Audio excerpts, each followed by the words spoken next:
Coucou tout le monde, aujourd'hui on se retrouve pour un nouveau bilan lecture dans lequel je vais vous parler de 11 livres, donc ça fait 2 semaines, 2 semaines et demie, voilà, hein, depuis le dernier bilan lecture. 11 livres dont 2 mangas, ce qui est à peu près, il y a toujours 2-3 mangas. Hein.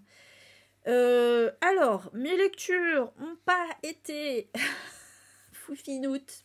Voilà, la dernière fois c'était pas mal. Là, comment vous dire, il y a trois, parmi les 11, là, il y a 3 mauvaises lectures. Mais vraiment mauvaises. Voilà. Après, ça va. Mais, voilà. Il y a une clacasse, il y a une presque clacasse. On va dire ça. Et après, c'est bien, mais pas foufinou non plus. Voilà, en gros. En gros, ça va être ça, je pense, à peu près, hein, de mémoire. Du coup, je suis comme d'habitude avec les copines en live. Voilà, oui, je dis les copines parce que je crois qu'il n'y a pas de mecs. Et puis même s'il y a des mecs, et ben mince, il y en a marre que le masculin l'emporte. Donc voilà, ce sera les copines. Et voilà, bah écoutez, comme d'habitude, c'est classé du moins bien au meilleur. Voilà, c'est mon petit classement. Je fais comme ça. Et sur ce, c'est parti pour le premier donc que j'ai le moins aimé. Et il s'agit d'un manga. Voilà, donc Utsubura de Hatsumiko Nakamura, je crois que c'est ça. Donc, la dernière fois, dernier bilan lecture, j'avais surkiffé un manga Akata. Merci Pekenhu pour ton suivi. Qu'est-ce qui est trop beau, le manga? Trop beau bébé? C'est qui le bébé? Bref. Donc oui, la dernière fois j'avais surkiffé un manga de chez Akata, et là j'ai détesté un manga de chez Akata. Une fois n'est pas coutume, parce que en général, Akata c'est des valeurs sûres. Mais bon, on peut jamais être sûr à 100%, hein, malheureusement, voilà, que ce soit les maisons d'édition ou les auteurs, autrices. C'est difficile de toujours tout aimer, et là en l'occurrence ça a été une catastrophe pour ce manga qui pourtant promettait. On est dans un thriller où on va suivre un écrivain. Franchement, ça va être tout pour me perdre ce truc. Un écrivain qu'on va appeler pour reconnaître un corps. Voilà, donc c'est une jeune fille qui s'est suicidée. Et apparemment, donc, elle avait une sœur jumelle, et sa sœur jumelle a donné le nom de cet écrivain. Donc, on l'appelle, il vient et tout, sauf que, en fait, bon, la jeune fille, il la connaît pas trop, il l'a juste rencontrée dans une séance de dédicace, je crois, un truc comme ça. Et voilà, et donc il savait même pas qu'elle avait une sœur jumelle, donc il découvre sa sœur jumelle. Et voilà, va être dans un mystère sur qu'est-ce qui s'est passé. Et puis cette fille qui est la sœur là, qui est très énigmatique. Et je vais vous dire tout de suite, je n'ai rien compris à cette histoire. Rien compris. Mais vraiment. Et, et franchement, ça vient pas de moi, parce que je vous dis la vérité, je lisais le manga. J'aime bien des fois lire des mangas aux toilettes. Voilà. Je lisais le manga aux toilettes. Du coup, le manga, il est posé sur le truc à la table des toilettes. Et Kim, du coup, en voyant le manga, il a décidé de commencer à le lire aussi. Et du coup, j'ai remarqué, parce qu'il avait mis son propre marque-page dedans. Et je lui dis, ah, ben tu lis aussi Tsubora et tout. Et alors, t'aimes bien? Il me dit, non, pas trop. Et je lui dis, est-ce que tu comprends quelque chose, toi? Il me dit, non, je comprends. Ok, bon, bah voilà. Du coup, ça m'a rassurée. Je me dis, bon, ça vient pas de moi. Pas moi. Je suis pas la seule à pas comprendre. Franchement, je comprenais rien à cette histoire. C'était hyper énigmatique. Je sais pas, les dialogues étaient bizarres. Je comprenais rien à ce que les personnages racontaient. En plus, les personnages, ils arrivaient comme ça, comme un cheveu sur la soupe. On comprenait pas. Surtout le personnage principal, l'écrivain, il était absolument dégueulasse. C'est-à-dire que... Ah, je sais pas pourquoi avoir fait ce physique. Alors attention, c'est pas une question d'être moche ou pas moche. C'est que elle lui a fait un physique très bizarre, qui est très flippant. On dirait un tueur en série, enfin on dirait un méchant en fait, alors que c'est censé être le héros. Et en plus, elle lui a fait une espèce de moustache là, c'est affreusement dégueulasse. Et c'est censé être un homme qui séduit. Enfin, non. Il fait juste peur. Et du coup, il y a une relation qui se crée avec la nana, là, sur la couverture, et qui est hyper malsaine parce qu'elle a l'air d'être sa fille. Euh, et franchement, la tête que vous voyez là, c'est la tête que j'ai faite pendant tout le manga, je crois. C'était dégueulasse. Voilà. Tout était malsain dans ce truc. Même, en plus, il a une nièce. J'avais limite l'impression que leur relation était un peu incestueuse. Enfin, c'est bizarre. C'était très bizarre. Et franchement, j'ai dû regarder et vérifier sur internet si c'était bien une femme qui avait écrit ce manga parce que ça me paraissait tellement male gaze, quoi. Regarde, un truc fait sous le prisme du fantasme masculin, quoi, que j'avais pas l'impression que c'était une femme qui avait écrit et dessiné ça, quoi. Et non, c'est bien une femme. Et du coup, voilà, il m'a écœuré ce manga. Et voilà pourquoi je le mets tout en bas de la liste. Et évidemment, je n'achèterai pas la suite. De toute façon, j'ai absolument rien compris. Franchement, mais ça m'échappe. Vraiment, ça m'échappe. Faudra que je regarde faudra que je regarde des critiques de gens qui ont aimé. Parce que là, bref. Ouais, c'était très dérangeant, ouais, complètement. Donc voilà pour celui-ci. Je ne réitérerai pas l'expérience, hein. Ensuite, bon, bah ça, vous l'avez vu, vous l'avez vu dans mes deux derniers lives, là, hein, lundi et mercredi, donc mes Read With Me. Je l'ai lu en deux Read With Me, celui-ci, Idol et Papa à la fois, le tome 2. J'ai pas du tout aimé, et franchement, quand je pense au tome 1, à côté, putain, le tome 1, il était fabuleux. Non, franchement, ouais, j'avais déjà pas trop aimé le tome 1, mais il y avait plein de trucs bien quand même dans le tome 1, je l'avais dit, voilà. Il y avait beaucoup de choses, notamment la nana, voilà, la protagoniste. Plein de thématiques qui étaient intéressantes sur le validisme, sur la maternité, sur les violences parentales. Voilà, il y avait vraiment des thématiques hyper intéressantes et quand même bien traitées, malgré le fait que, bon, je ne croyais pas du tout en la romance et que le personnage du mec était absolument horrible. Donc ça, c'est vraiment venu tout gâcher. Mais alors, le tome 2... J'ai levé les yeux au ciel 1 milliard de fois, tellement c'est patriarcal au possible. Toutes les thématiques intéressantes du tome 1, là c'est zéro. La meuf, elle a complètement perdu sa personnalité. Son père, qui la battait quand même, qui était en prison à cause de ça, il sort de prison, il lui dit: Ah, j'ai un cancer, machin, je vais mourir, il faut que tu me pardonnes. Elle lui dit: Ok. Non, putain, il te battait de ouf, quoi, et genre, tu vas lui pardonner parce qu'il a un cancer, mais va te faire foutre, mec. Enfin bref, voilà, ça m'a trop énervé. Elle se plie au moindre des désirs de tous les mecs, au final, qui l'entourent parce que, genre, c'est une faible femme enceinte. Voilà, ça m'a saoulé. Franchement, ça m'a saoulé. Désolé pour la maison d'édition, je vous adore. Je vous adore, la team Keyword, vraiment, hein, c'est vraiment, vous faites, encore une fois, du contenu super quali. Il n'y a pas de souci là-dessus. Mais cette duologie, franchement, on aurait vraiment pu s'en passer. Alors bon, j'imagine qu'il y a des meufs qui doivent fantasmer là-dessus. Moi, personnellement, je fantasme pas sur des gamins de 15 ans, donc ça m'intéresse pas. Mais ok. Euh, mais voilà, vivement le prochain livre, hein, parce que cette duologie-là, je veux l'oublier. Voilà, donc je passe parce que j'en ai quand même pas mal, suffisamment parlé, mais trop patriarcal, trop paternaliste, trop... voilà. Il y avait des petits passages drôles quand même, mais sans plus.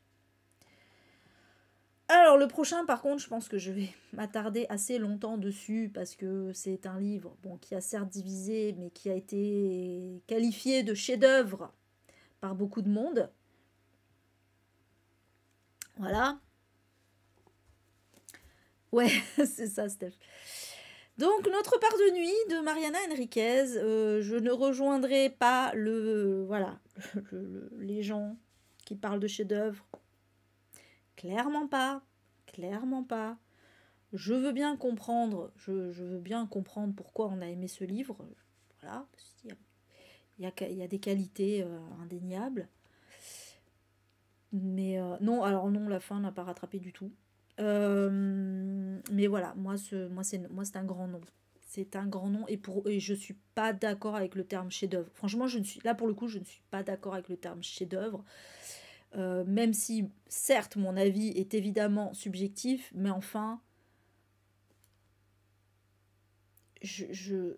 enfin, pour moi, il n'y a rien d'exceptionnel dans ce roman. Il y a des qualités indéniables, mais pas de quoi en faire un chef-d'œuvre. Je suis pas d'accord avec ça.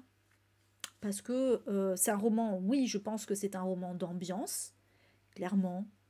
Clairement, c'est un roman d'ambiance et je pense que les personnes qui ont adhéré, d'ailleurs, qui pour la plupart sont assez incapables de dire pourquoi elles ont adoré, je pense que c'est l'ambiance qui a fait que, voilà, elles ont été dedans et ça leur a plu et voilà. Pour le reste, même au niveau de l'écriture, c'est pas mal écrit, c'est bien écrit, mais c'est pas non plus, je veux dire, c'est assez basique hein, comme écriture. Voilà, il n'y a pas de tournure, il n'y a pas, enfin, voilà, je veux dire, je vais parler un peu plus tard d'Annie Ernaux, par exemple. Là, c'est un style d'écriture, on adhère ou pas. Je sais qu'il y en a qui n'aiment pas du tout la plume d'Annie Ernaux, ce que je peux comprendre, mais elle a une patte. Là, je suis désolée, Mariana Enriquez. Bon, alors après, oui, il y a la traduction entre-temps, mais quand même, enfin, je veux dire, c'est pas une écriture exceptionnelle. Bon, de quoi ça parle Putain, vous savez que je vous ai même pas dit de quoi ça parlait Idol et Idol et Papa à la fois là, mais bon, vous avez compris que ça parlait d'une femme enceinte qui était qui va vivre une romance avec un mec qui est une star de la K-pop. Bref, donc là, de quoi ça parle Notre part de nuit. Donc ça se passe sous alors c'est à la fin des années 70, hein, sous la dictature argentine. Coucou Natacha, j'espère que tu vas bien. On va suivre un homme et son fils qui a, je crois qu'au début du livre, il doit avoir 8 ans, quelque chose comme ça, je sais plus exactement. 8 ans, 12 ans, je sais plus. Bref, c'est un jeune garçon. Qui vont qui vont faire un genre de road trip à travers l'Argentine. A priori, le père fuit quelque chose, le fils ne sait pas quoi. On sait que la mère du gamin est décédée, on ne sait pas de quoi. Voilà, a priori, c'est relativement récent. Et voilà, et donc on va les suivre un peu dans leur périple. Et on va comprendre un peu plus tard qu'ils fuient en fait un groupe de personnes qui font des rituels sur des enfants notamment, hein, et que donc le fils serait concerné par ce rituel. Alors on sait pourquoi au début, donc je ne vais pas rentrer dans les détails pour pas vous spoiler, mais en gros le père cherche à sauver son fils. Voilà. Donc bah après, voilà, moi c'est mon humble avis et il y a plein de gens qui ont adoré, donc ça veut rien dire, hein, mais...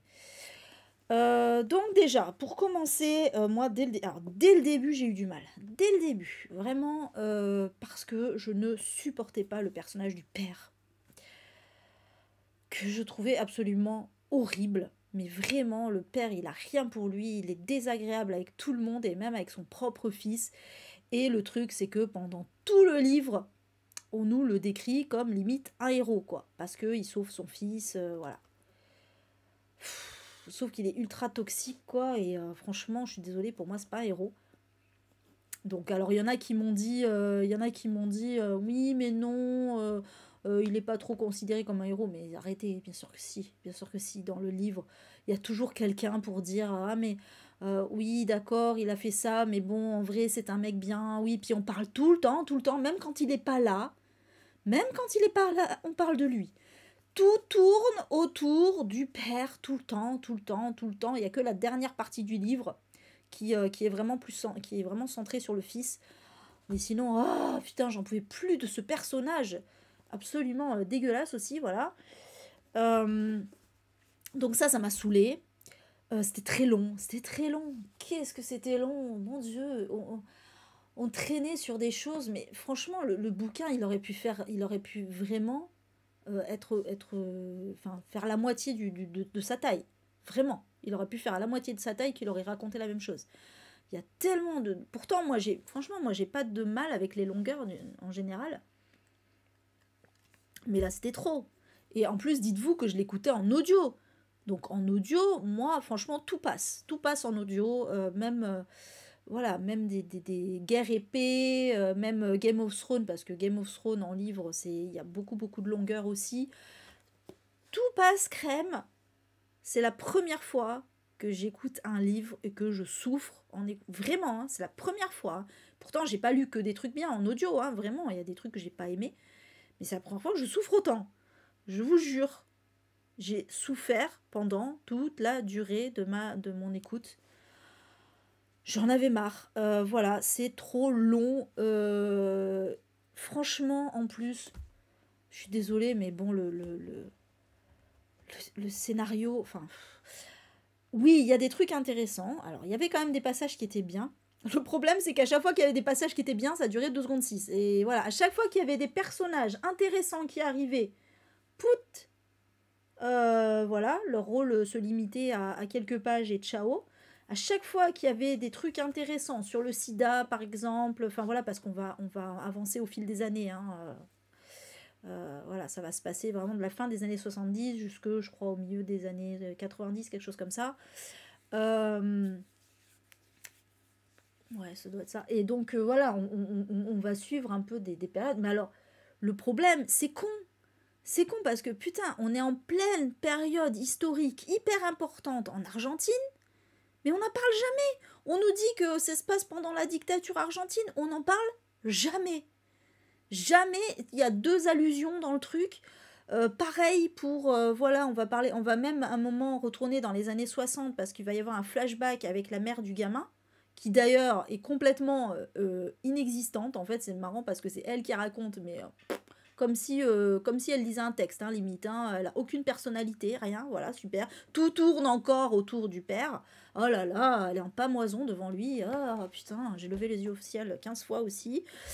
Et même quand on retourne dans les années 60 et tout, à Londres en plus, elle va à Londres. Mais même ça, on n'en parle pas. Et quand il y a la période, putain, là, j'étais là. Ah super, enfin un truc intéressant. On arrive dans les années 80, fin des années 80, on parle du sida, tout ça, toi, t'es là, trop bien, super, super intéressant. Le milieu homosexuel et tout, voilà, cool. Ça dure 2 secondes aussi, putain, merde.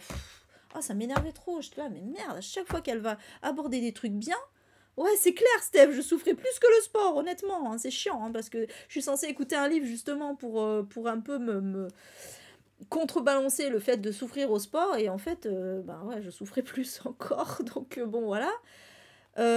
En plus, bon, toute la partie justement LGBT+, on va dire, c'est hyper maltraité. Vraiment, c'est hyper maltraité. C'est dommage parce que, alors bon, je pense que c'est plus de la maladresse que de la malveillance, bien évidemment, hein, parce que ça se voit qu'elle s'est voulu, là pour le coup, je blâme pas l'autrice, ça se voit qu'elle s'est voulu progressiste, elle parlait voilà du milieu gay, etc. Mais franchement, c'était plein de clichés. C'est- le pire étant le personnage du père qui couche avec tout le monde, voilà, c'est bien, et c'est très bien qu'il soit bi, mais sauf que, en fait, comme il est odieux avec tout le monde, ben, ça rend pas justice à son orientation sexuelle, déjà.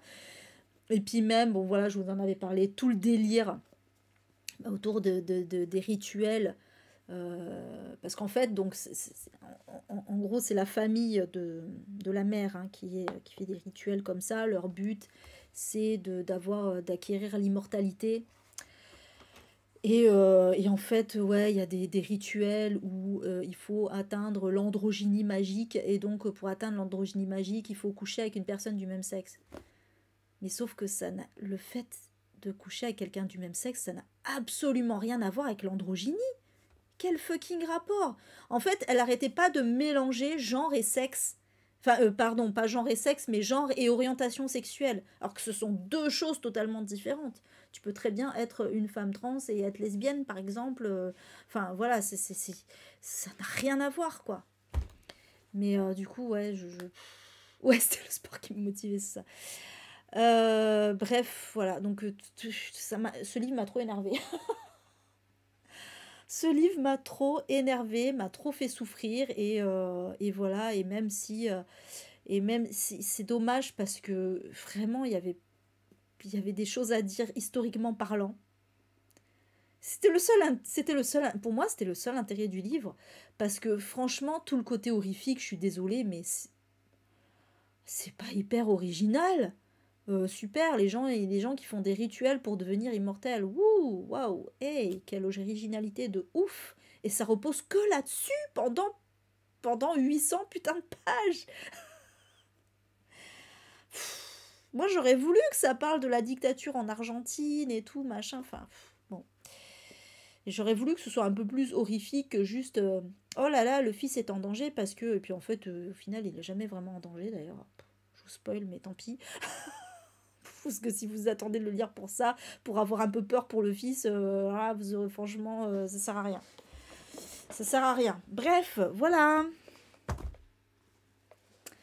Je n'ai pas aimé. Je crois que c'est assez clair. Je crois que c'est assez clair. Après, il y a des gens qui ont adoré. Donc voilà, ça ne veut rien dire. Ouais, je sais pas. Après, voilà, je pense que moi, mon avis là-dessus, c'est que c'est un roman d'ambiance. Et je pense que les gens qui ont adoré ont vraiment aimé l'ambiance du livre. C'est un peu comme La Route, hein, quand tu réfléchis, La Route de Cormac McCarthy. Ça raconte pas énormément de choses, même si, bon, il y a là. D'ailleurs, c'est marrant parce que j'ai cité comme ça par rapport au fait que ce soit un roman d'ambiance, mais on a aussi un père et son fils sur la route. Hein. C'est marrant, ça démarre pareil. Euh, mais sauf que La Route de Cormac McCarthy, voilà, là où c'est bien, c'est que c'est l'ambiance. Mais l'ambiance est meilleure que là, dans le sens où, déjà, il y a une écriture. Déjà, il y a une écriture que Mariana Enriquez n'a pas. Mais je sais que voilà, je sais qu'il y a des gens qui se plaisent dans un roman juste pour l'ambiance, et je pense que c'est ça. Parce que franchement, je vois pas ce qui pourrait plaire d'autre. Et d'ailleurs, je crois que les gens qui ont dit qu'ils avaient adoré, non, effectivement pas. Moi, j'ai jamais vu de. J'ai toujours pas regardé d'ailleurs, tiens, les chroniques sur Fabelio, mais j'ai pas vu d'argument autre que, effectivement, l'ambiance du livre, quoi. Voilà. Ah bah tant mieux, Mathilde, si tu aimes. Écoute, tant mieux, tant mieux. Voilà. Mais qu'est-ce que tu aimes, Mathilde? Voilà, c'est la question. Qu'est-ce que tu aimes dans ce livre? Non, je pense que c'est une question de. Je pense que c'est une question d'ambiance. Parce que franchement, quand tu regardes objectivement l'écriture et ce que ça raconte, je suis désolée, mais c'est pas ouf. Franchement, c'est pas ouf. Donc voilà. Mais moi, je suis pas rentrée dans cette ambiance, quoi. Pas du tout. Voilà, ben écoutez, voilà, je pense qu'il y a des livres. Non, mais c'est fou, hein. Je pense par exemple à Lait et Miel. Vous savez, ce recueil de poésie que j'ai littéralement adoré. Il y a des gens qui m'ont dit ah, oh non, franchement, on dirait des citations de Facebook, des trucs émo sur Facebook, c'est bon. C'est vrai, quand tu regardes objectivement, oui, c'est des poèmes en prose, c'est évidemment pas des trucs de ouf, mais sauf que là où ça fait le job, et que du coup, ben, forcément, ça ne peut pas toucher tout le monde, c'est que ça raconte une expérience, en fait, ça raconte une vie, et toi, ben, quand quand tu te reconnais dedans, forcément que ça va te toucher. Donc je pense que vraiment, on appréhende, tous les livres ne sont pas appréhendés de la même façon par tous les gens, et c'est normal, hein, voilà. Souvent, ça s'explique pas qu'on aime un livre ou pas. Souvent, c'est effectivement juste une question d'être touché par l'écriture, par ce que raconte la personne, par l'ambiance du livre. Donc,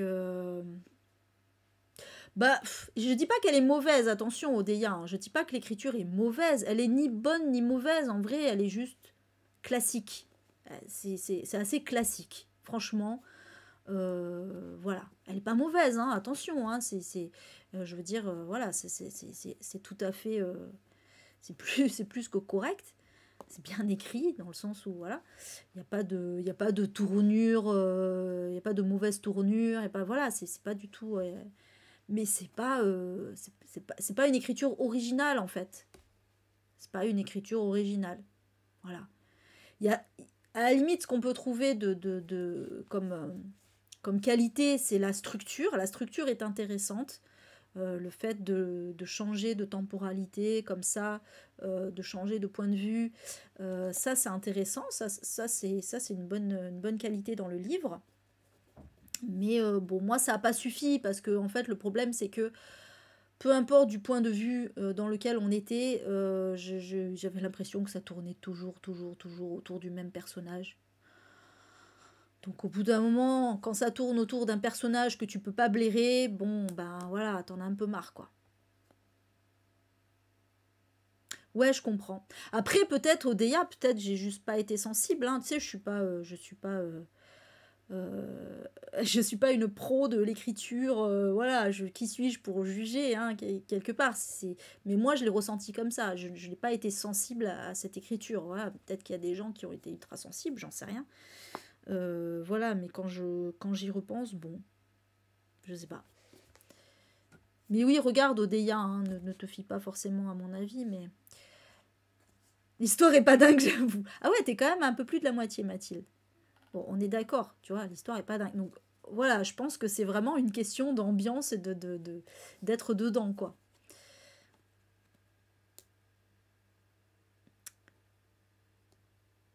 Ouais, bah, comme je dis, Steph, voilà, je prends toujours cet exemple de La Route parce que c'est un livre que j'ai absolument adoré, mais il y a plein de gens qui ont détesté La Route parce que, effectivement, quand tu regardes objectivement, ça raconte pas grand-chose dans La Route.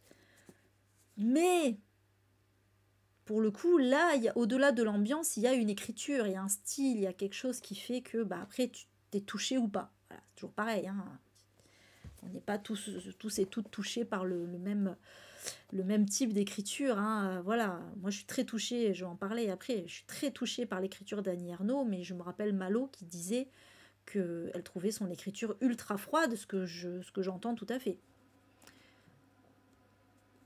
Ouais, mais voilà, Yasuna, je sais qu'il y a plein de gens qui n'ont pas aimé La Route. Hein. Je pense que ça fait comme quoi c'est difficile d'être objectif sur la littérature. Alors bon, on s'entend que on peut avoir un consensus sur le fait que Guerre épée c'est mieux que 50 nuances degrés. Je pense que voilà, à un moment, voilà, mais toute proportion gardée, on peut pas être complètement objectif, voilà, parce que je pense que comme tout art, finalement, hein, tout art, on est touché ou pas. Voilà. Et un livre comme voilà Notre part de nuit, qui pour certains c'est un chef-d'œuvre, et ben pour d'autres comme moi, ça m'en touche une sans faire bouger l'autre, même si j'en ai pas en l'occurrence. Ça m'en touche un sans faire bouger l'autre. En même temps, c'est pas difficile pour le coup parce qu'il n'y a pas grand chose. Mais bon, voilà quoi. Vous m'avez comprise. Ok. Toi, tu préfères l'histoire. Après, je sais qu'il y a plein, oui, je sais qu'il y a plein de gens qui préfèrent avoir une histoire, peu importe si c'est bien ou pas spécialement bien écrit. Euh, Moi, c'est vrai que oui, s'il y a un scénario de ouf, ça va moins me gêner que l'écriture soit plutôt banale, quoi. Hein, franchement, on va pas se mentir, c'est pas non plus difficile, quoi. Mais voilà. Mais tout est subjectif, donc c'est pour ça que je vous dis, là, je suis pas en train de vous dire n'y allez pas. Franchement, honnêtement, voilà, là, je pourrais vous dire, pardon, K-World, je suis en partenariat. Là, je pourrais vous dire, n'y allez pas, c'est horrible. Non, bon, sauf si vraiment vous êtes super fan de K-pop et que vous fantasmez sur les, sur les idoles. Mais là, par contre, je peux pas vous dire n'y allez pas, parce qu'il y a tellement de gens qui ont adoré et que voilà, c'est pas mauvais, c'est pas mauvais. C'est pas un livre mauvais. Je peux pas dire ça. Parce que il y a un travail qui est énorme. Enfin, je veux dire, voilà. Mariana Enriquez, elle a fait quelque chose quand même. Donc voilà, c'est juste que moi, ça m'a pas plu. Après oui, voilà, c'est clair que quand il y a des quand t'entends- moi quand j'entends des critiques comme ça et que c'est un pavé, je me dis est-ce que tu veux vraiment te lancer là-dedans? Est-ce que ça vaut vraiment le coup? À moins que la thématique, voilà, je sois vraiment de ouf. Honnêtement, là, la thématique, elle m'enjaillait pas tant que ça. Mais j'avais tellement vu de bons retours et du fait que ce soit hyper original et tout, machin, que je m'étais dit, ah, quand même, il faut. J'étais hypée. Moi, j'étais hypée. Mais bon, je suis contente de. Je regrette pas de l'avoir lu. Je regrette pas du tout de l'avoir lu parce que je me dis, bah voilà, au moins je sais, j'ai mon propre avis, je peux dire ce qu'il en est. Si je l'avais pas lu, de toute façon, je me serais dit, merde, tu passes à côté de quelque chose. Voilà, au moins c'est fait. Si le travail se ressent trop, tu veux dire dans le livre? Non, non, c'est pas que le travail se ressent trop, c'est juste que, voilà, je pense que je pense que ce livre a énormément de qualité. Franchement, je pense que ce livre a énormément de qualité. C'est pas pour rien qu'il y a beaucoup de gens qui l'ont aimé. C'est juste que moi, je n'ai pas, ça n'a pas suffi. Ça n'a pas suffi à rattraper tous les points négatifs pour moi. Voilà. C'est tout ce que je peux dire. Mais je pense que d'autres personnes seront particulièrement sensibles à ces qualités-là et que toutes les problématiques que moi j'ai eues, ça va pas les gêner. Parce qu'on n'a pas les mêmes goûts et bon, encore heureux, j'ai envie de dire. Hein, voilà. Bref. Allez, je passe à la suite. Allez, des lectures un petit peu mieux. Féminisme et pop culture de Jennifer Padjemi, voilà, qui n'a pas été, qui a été une lecture très intéressante. C'est un essai. Donc c'est un essai, comme son nom l'indique, hein, voilà. Encore que c'est là que le bas blesse. J'ai été un peu déçue. J'étais un peu déçue par cet essai. Parce que moi, on me vendait de la pop culture et franchement, je trouve que ça aurait dû s'appeler féminisme et série télé. D'ailleurs, il va y avoir un essai là qui sort en poche, que j'avais parlé dans les sorties, qui va plus ou moins parler de ça aussi. Mais voilà, parce que honnêtement, à part la musique, elle a souvent parlé de musique aussi, mais sinon, il y a quasiment que des séries télé. Et la pop culture, ce n'est pas que des séries télé. La pop culture, c'est des films, c'est des livres, c'est des BD, des mangas, c'est des jeux vidéo, c'est du pop art, c'est large. C'est très très large la pop culture. Là, je suis désolée, elle s'en est tenue à la musique et les séries télé. Elle a dû citer deux trois films aussi. Bon, voilà, super. Euh,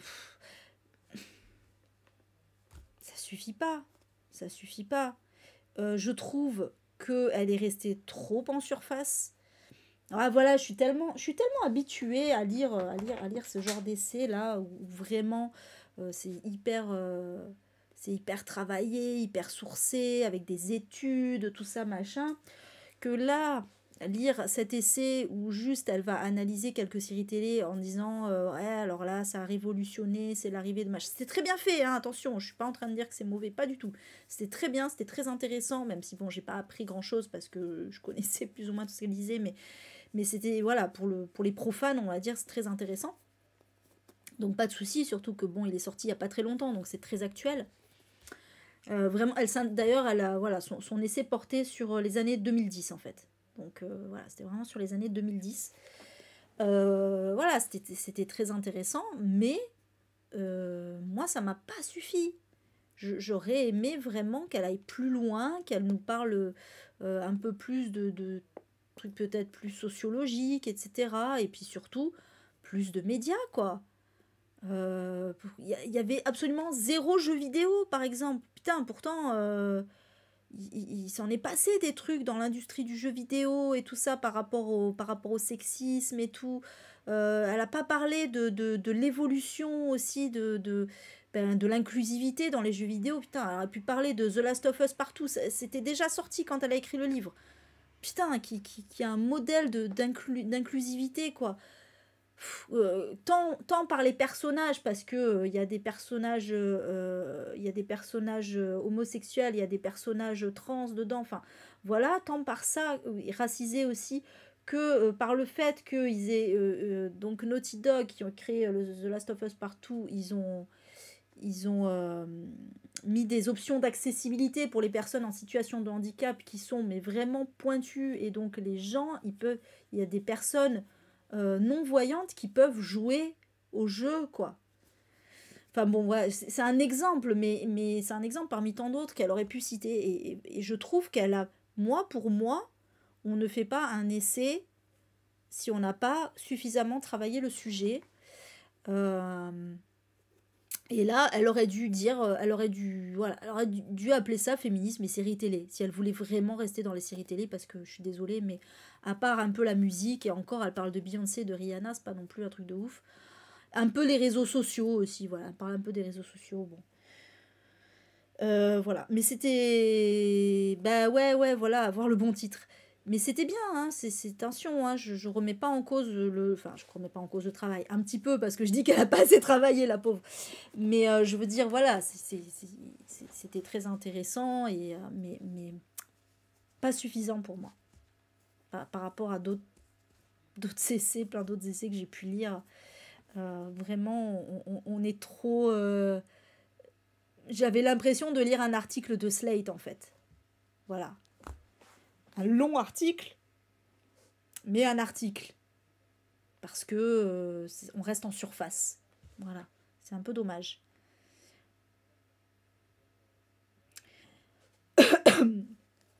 Ensuite, Les nuits que l'on choisit de Élise Costa. Je suis en train de me dire, quand je pense à tous les livres que j'ai mis là, il y en a plein que Séverine a lu récemment aussi, et j'ai jamais le même avis qu'elle, en fait. Mais bon, c'est pas grave. Pour le coup.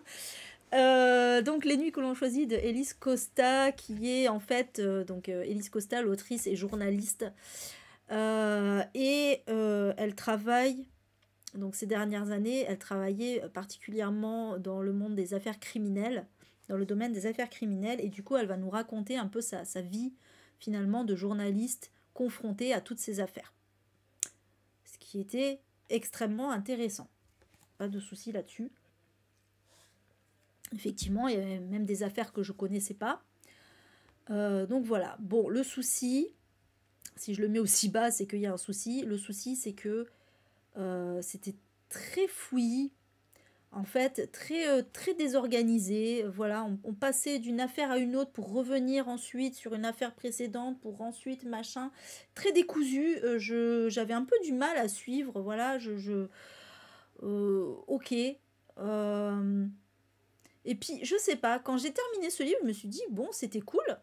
Voilà, c'était bien, elle nous a raconté son expérience et tout, mais qu'est-ce que j'en retire, en fait? Voilà, j'arrivais pas à retirer. Si, j'ai retiré une chose, mais ce qui est dommage, c'est qu'elle en a pas fait la même conclusion que moi, en fait. Justement, elle a pas fait...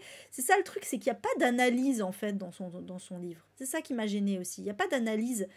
Elle se contente, après c'est un choix, hein, je pense que c'est un parti pris, mais elle se contente de commenter sans donner son avis. Et quelque part, ça m'a manqué. Ah oui, c'est vrai, Karine. Moi, ça dépend. Ça dépend. Souvent avec Sève, on se retrouve sur les trucs un peu chelous que personne n'aime. Du coup, c'est pour ça aussi que je m'attendais à aimer Notre part de nuit, parce que je savais qu'il était assez controversé, mais bon, là, ça l'a pas fait. Mais sur tout ce qui est un peu roman d'ambiance, en général, j'ai les mêmes goûts que Séverine. My Absolute Darling, La Route, justement, Esprit d'hiver, voilà, vous voyez ce genre de livre un peu où les gens disent mais il se passe rien. Voilà. Ça oui. Mais là, ça l'a pas fait pour notre pardonnier. Bon, ça arrive. Bref, non, celui-là, en fait, c'est vraiment que... Je sais pas, j'avais envie, je pense que j'avais vraiment envie qu'il y ait un message, qu'il y ait quelque chose, qu'il y ait une analyse. Et pour moi, c'est trop resté en surface aussi, voilà. C'est juste, elle nous raconte des trucs et voilà. Et je veux dire, moi, j'ai fait mes propres analyses, en fait. Par exemple, elle dit, à un moment, elle dit, il n'y a que trois raisons, il n'y a que trois mobiles, en fait, de meurtre. C'est l'argent, le pouvoir et le sexe. Jusque-là, ça va. Sauf que après, elle nous raconte des histoires de femmes tueuses. Ce qui existe évidemment. Mais ces femmes qui ont tué, elles ne l'ont fait ni pour l'argent, ni pour le pouvoir, ni pour le sexe. Elles l'ont fait à chaque fois. Soit pour tuer un homme violent envers elles, soit parce que injonction, rivalité féminine, un peu injonction aussi du patriarcat, enfin voilà. Du coup, il y avait un putain de message à donner là-dessus. Les femmes tueuses tuent à cause des hommes. Et ça, elle le dit pas. Putain, pourtant, c'était... C'est fou de raconter comme ça des trucs, mais hyper flagrants, et de ne pas le dire. Ça m'a un peu choquée. Et du coup, je sais pas. J'hésite, si je la vois au quai du Polar, j'hésite à aller lui en parler parce que, mince, ça m'a un peu remué, en fait, ça. Pour le coup, je me suis dit, bah, quand même. Pourquoi tu dis, il y a que trois mobiles et tu vois bien que les femmes, je crois qu'il y a trois histoires avec des femmes tueuses. Et non, c'est ni pour l'argent, ni pour le pouvoir, ni pour le sexe. C'est par vengeance. Il y en a une, c'est vraiment par vengeance. Et je crois que les deux autres, c'était vraiment par rapport aux hommes violents, quoi. Donc, ouais, mais du coup, tu vois, Karine, bah voilà, moi, ça m'embête. Moi, ça m'embête parce que pour moi, ça n'apporte rien, ce genre de livre. Je disais que c'était des bonnes lectures, en fait, mais j'avoue que les deux, là, celui-là et celui d'avant, en fait, je les défonce, mince, désolée. Mais voilà, c'est mon ressenti. En plus, c'est un ressenti à froid, du coup, parce que je les ai lus déjà il y a au moins une semaine, voire deux. Et ça m'a laissé le temps un peu de cogiter sur le truc, voilà, qu'est-ce qu'il en ressort. Et franchement, honnêtement, il en ressort rien de ce livre. J'ai aimé, sur le moment, j'ai aimé lire ces histoires parce que tout le monde aime lire des faits divers, on va pas se mentir. Enfin, d'ailleurs, c'est pas forcément des faits divers, mais en tout cas des affaires criminelles. Ouais, peut-être Mathilde, mais bon, elle donne son avis. Remarquez quand même qu'elle donne son avis en disant, parce que là c'est un avis, c'est un parti pris de dire il n'y a que trois types de mobiles. Là c'est une déduction à elle. Et par contre, elle va pas le contredire ensuite en parlant des femmes. Vous voyez ce que je veux dire? Moi, ça m'a gêné. Voilà, moi, ça m'a gêné. Après, voilà, c'est mon avis. Mais surtout, j'ai trouvé que, encore une fois, c'est bien, c'est une très bonne initiative de sa part, mais alors, si il y a un truc quand même que ça nous dit, je pense que c'est d'où le titre d'ailleurs, c'est ce qu'elle voulait nous dire, c'est que elle en ressort pas indemne de tout ça. On est bien d'accord. Attention, j'incrimine pas Elise Costa là-dessus. Si elle a raconté ça, c'est justement pour dire que voilà ce qu'elle est obligée de suivre comme affaire et ça la marque au plus profond d'elle-même. Et je comprends tout à fait, je compatis tout à fait. C'est pas évident d'être aux premières loges comme ça de ces affaires. Mais voilà, c'est pas, je suis pas en train de blâmer l'autrice de pas avoir fait ci ou ça. Enfin, si un petit peu pour le truc des femmes là quand même. Mais c'est surtout que voilà, moi ça m'a pas touché en fait. Ça m'a pas suffisamment fait quelque chose, apporté quelque chose. À moins qu'elle comprenne la vengeance dans le pouvoir. Mais Odeya, c'est exactement ce que je me suis dit. Je me suis dit, non, il n'y a pas que trois mobiles parce qu'il y a aussi la vengeance. Alors oui, le sexe, le pouvoir, l'argent, clairement, ça c'est sûr.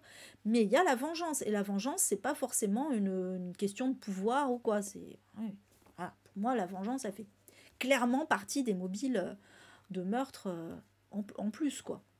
Alors, par contre, ce qui est bien, c'est qu'elle n'a pas dit l'amour. Voilà, ça pour le coup, je pense qu'elle est... Là, pour le coup, c'était assez clair que non, on ne tue pas par amour. Voilà. Ça, c'est important de le dire parce que bon, euh, voilà, pendant, même encore aujourd'hui, on parle, il y a encore des journalistes pour parler de crimes passionnels. Enfin voilà, qui est complètement faux, évidemment, hein. Ah, c'est vrai, Steph. Pour la balade des enfants meurtriers, c'était pas ouf non plus. Elle essaye de dédouaner les deux meurtriers. Après, je peux comprendre parce que c'est des enfants. Alors, je dis pas qu'il faut les dédouaner, hein, attention, hein, ni les excuser et tout ça, mais peut-être qu'elle a fait ça dans. Je sais pas, je l'ai pas lu, mais je peux supposer peut-être qu'elle a fait ça pour dire que bon, voilà, ça reste des enfants. Mais bon, après, oui, je suis d'accord, c'est pas. Ouais, voilà, hein, Aurélie, c'était très décousu. Très décousu et c'est chiant parce que elle te raconte un truc, puis après, elle stoppe. T'as pas la suite. Puis elle passe à autre chose, puis elle revient longtemps après, puis au final, tu te demandes si est-ce que tu as eu l'histoire en entier parce que tu sais plus. Oui, après, attention, ça reste très intéressant, hein. Oui, Odeya, c'est vrai que argent et pouvoir, c'est sensiblement la même chose, hein, parce que quand t'as l'argent, t'as le pouvoir. Et quand t'as le pouvoir, t'as l'argent. Voilà. J'ai envie de dire le sexe aussi, quelque part, quand t'as le pouvoir et l'argent, t'as le sexe, hein. C'est la trilogie, qui va ensemble, hein, quelque part, voilà. Mais ouais. Mais après, attention, hein, c'était très intéressant. Ça n'a pas été une mauvaise lecture, loin de là, hein. J'ai beaucoup aimé, voilà, lire ce que j'ai lu, mais j'en suis ressortie en mode mouais. Voilà. J'étais en mode mouais. Ok, d'accord. Ah oui, bizarre, Steph. Bizarre, bizarre.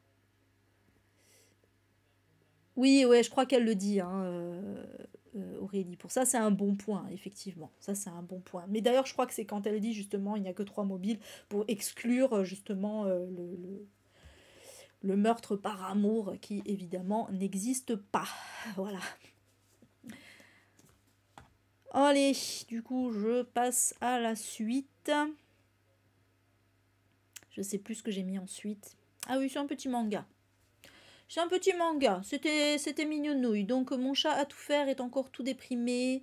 Je sais plus le nom de l'autrice. Vous pouvez le lire sur l'écran parce que je pense que vous voyez mieux que moi. Voilà. Alors c'est en fait c'est l'histoire. C'est un peu de l'humour un peu absurde à la japonaise, hein.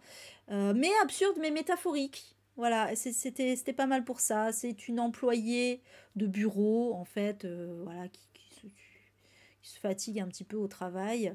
Quand elle rentre chez elle, trop de flemme en fait de s'occuper des tâches ménagères et tout. Et un jour en fait elle va recueillir un chat, un petit chaton tout mignon et tout ça. Et en fait comme elle va l'aider, le chat va vouloir lui rendre l'appareil. Et donc en fait le chat va grandir et va prendre une taille humaine. Alors il n'est pas humanoïde, on le voit, hein, il a vraiment une forme de chat, mais il a une taille, voilà, la taille qu'on voit sur la couverture.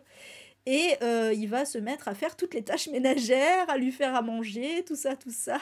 C'était trop mignon et c'était très fun en fait parce que tu vois le chat qui va faire les courses et tout le monde se demande pourquoi il y a un mec qui est déguisé en chat. Bon voilà, c'était assez. Et elle est toujours en panique à l'idée que quelqu'un puisse découvrir son chat. Voilà, c'était très drôle, mais c'est un peu métaphorique parce que on voit en fait ça montre un petit peu le quotidien en fait de ces femmes célibataires et tout qui travaillent. Ça montre pas mal de choses de la société japonaise, donc c'était alors en plus tout le monde croit que c'est une fille modèle parce qu'elle se fait à manger machin et tout, enfin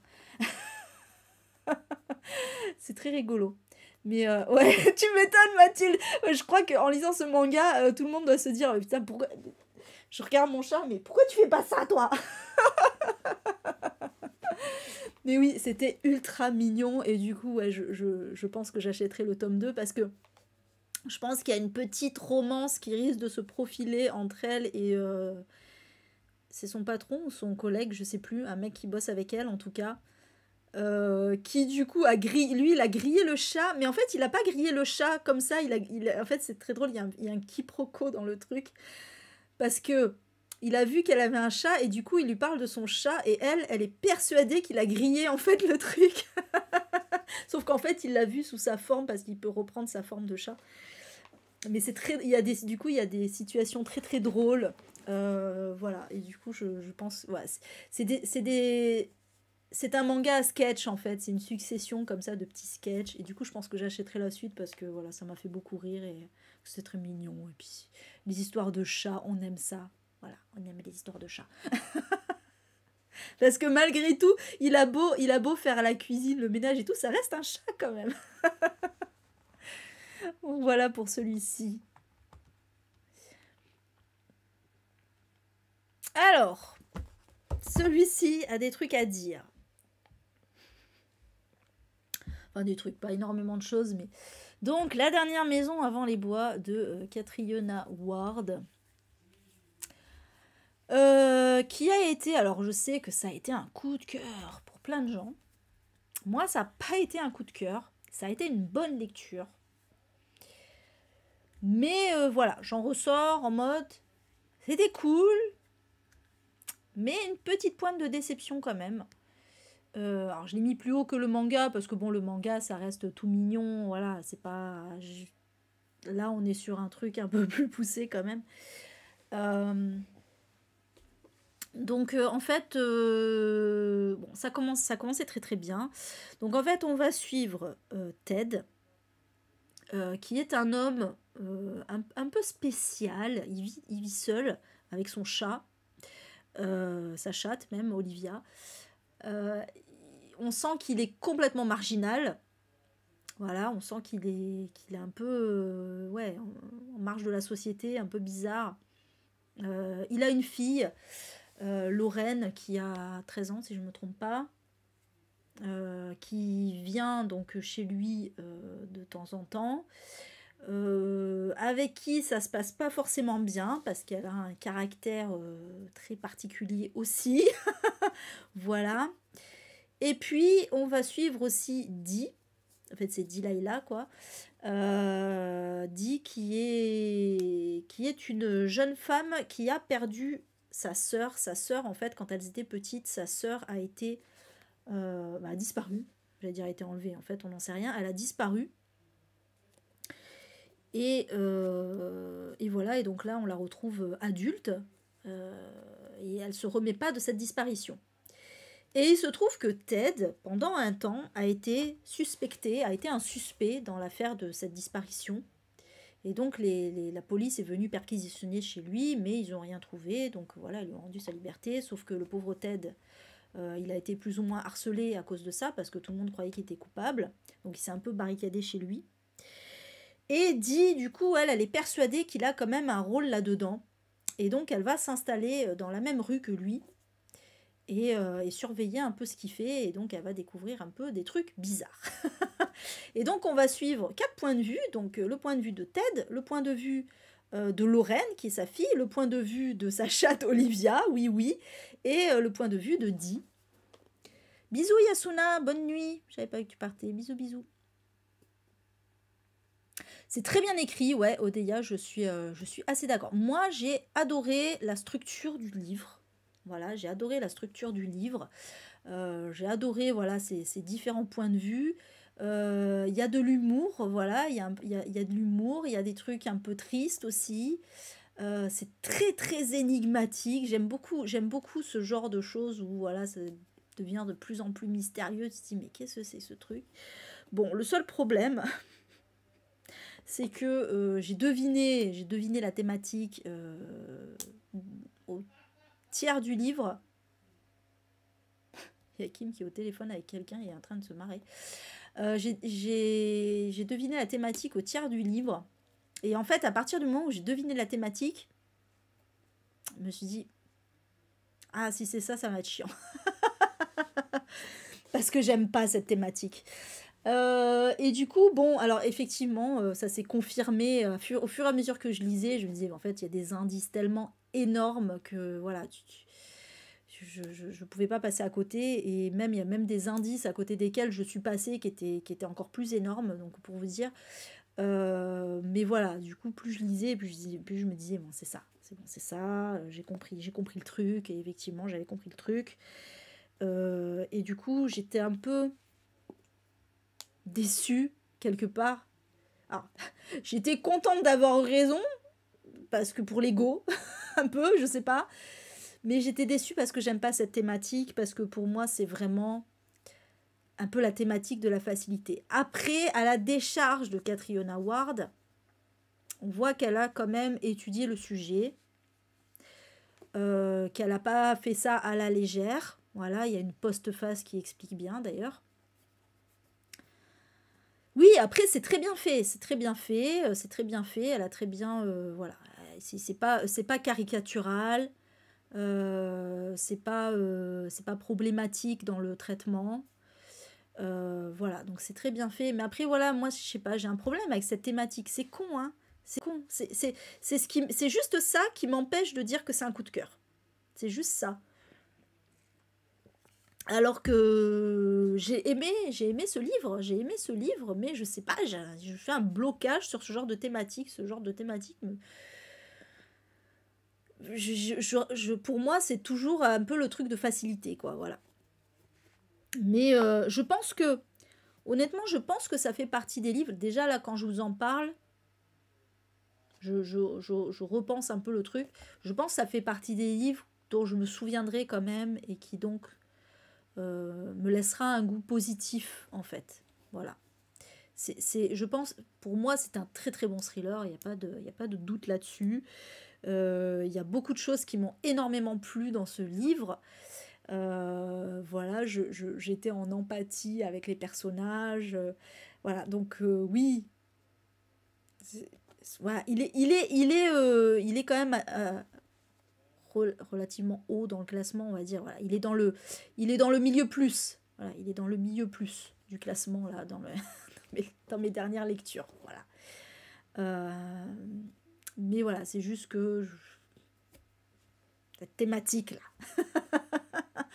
J'aurais aimé autre chose. Mais bon, c'est pas grave. C'était très bien foutu quand même. Et j'avoue, je comprends vraiment les avis dithyrambiques et je suivrai cette autrice avec plaisir. Je suivrai cette autrice avec plaisir. C'est très bien écrit.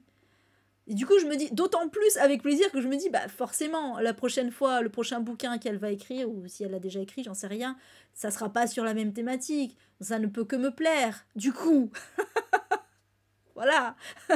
Donc ah mince, il y avait un suivant. Ah c'est vrai. Ah mince. Attends, mais c'est lequel du coup? Ah, parce que tu les as lus en VO, Odeya? Là, tu l'as trouvé mauvais, c'est con. Ça y est, du coup, tu m'as... tu m'as blasé, là, Odeya. Ah, d'accord, ok. Ah, mince. Oh. Bon, bah tant pis, alors. Je retire ce que j'ai dit. Mais peut-être qu'elle en fera un troisième, qui sera mieux. Sundial. Ok, mais Ok, tant pis.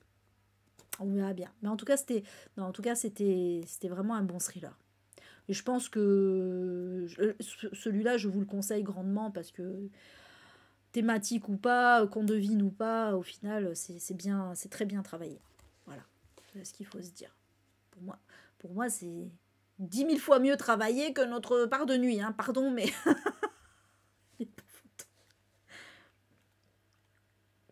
Alors là, si Sève me regardait, elle ferait une attaque, je pense. Parce que regardez ce que j'ai mis au-dessus de la dernière maison avant les bois. Au-dessus. Ne me tapez pas. Ne me tapez pas. Mais oui, moi j'ai aimé ce Louise May.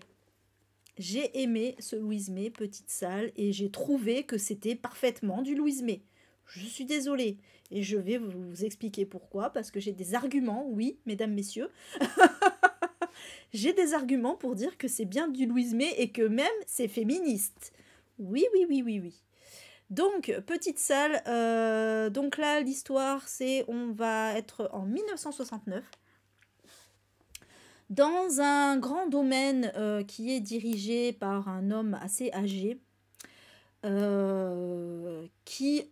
Donc on est dans un village en fait et en gros le bonhomme il emploie quasiment tout le village. Presque tout le village travaille pour ce domaine.